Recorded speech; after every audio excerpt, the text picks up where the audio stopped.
ಸುತ್ತ ಇರ್ತಾರೆ. ಇವೇನು ಚಂತಾನ ಹಿಂಗೆ ಹೇಳಂಗೆ ಕಾಣಿಸ್ತದೆ ಇಲ್ಲ. ಅದಕ್ಕೆ ಈ ಜಗತ್ತು ಹೆಂಗದ ಯಾರ್ದು ಮಾತು ಕೇಳೋದಿಲ್ಲ. ನಾವು ಅಂತಿರ್ತೇವೆ ನಮ್ಮ ಮಕ್ಕಳು ನಮ್ಮ ಮಾತ ಕೇಳೋದಿಲ್ರಿ ಅಂತ. ನಮ್ಮ ಮನಸ್ಸ ನಮ್ಮ ಮಾತು ಕೇಳ್ತಿದಾಗ ನಿಮ್ಮ ಮಕ್ಕಳು ಎಲ್ಲಿ ಕೇಳೋದು? ಏನು ಮಾಡಬಾರ್ದಿರ್ತೇವೆ ಅದನ್ನ ಮಾಡ್ತಿರ್ತೇವೆ. ಇಲ್ಲಿ ನಾವ ಬರ್ದಿರ್ತೇವೆ cigarette smoking is injurious to health ಅಂತ ಬರ್ದಿರ್ತೇವೆ.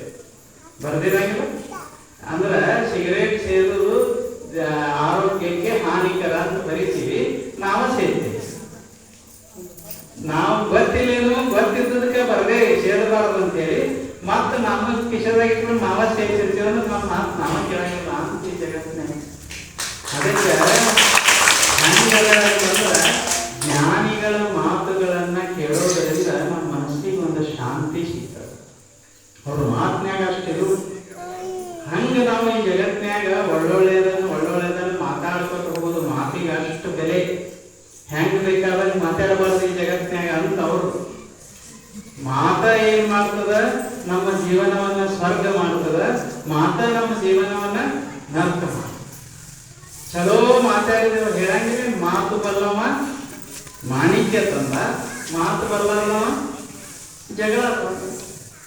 ಇವ ಬಾದ್ರ ಹೊರಗೆ ಜಗಳನ ತರ್ತಾನಂದ್ರೆ ಅದ್ರ ಅರ್ಥ ಏನು? ಮಾತಾಡಕ್ ಸರಿಯಾಗಿ ಬಂದಿಲ್ಲ. ಒಬ್ಬೊಬ್ರು ಎಷ್ಟು ಚಂದ ಮಾತಾಡ್ತಿರ್ತಾರೆ, 5 ಪೈಸೆ ಖರ್ಚು ಮಾಡೋದಿಲ್ಲ, ಮಾತಾಡಿ ಎಲ್ಲ ಕೆಲಸ ಮಾಡ್ಕೊಂಡ ಮನೆಗೆ ಬರ್ತದೆ. ಎಷ್ಟು ಚಲೋದ ಕಲೆ. 5 ಪೈಸೆ ಕಿಶಾನ್ ತೆಗಿದಿಲ್ಲ.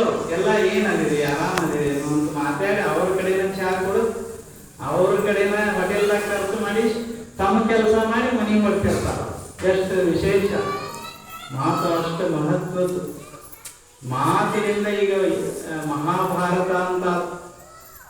ಮಹಾಭಾರತ ಅಂದ್ರೆ ದೊಡ್ಡ ಯುದ್ಧ.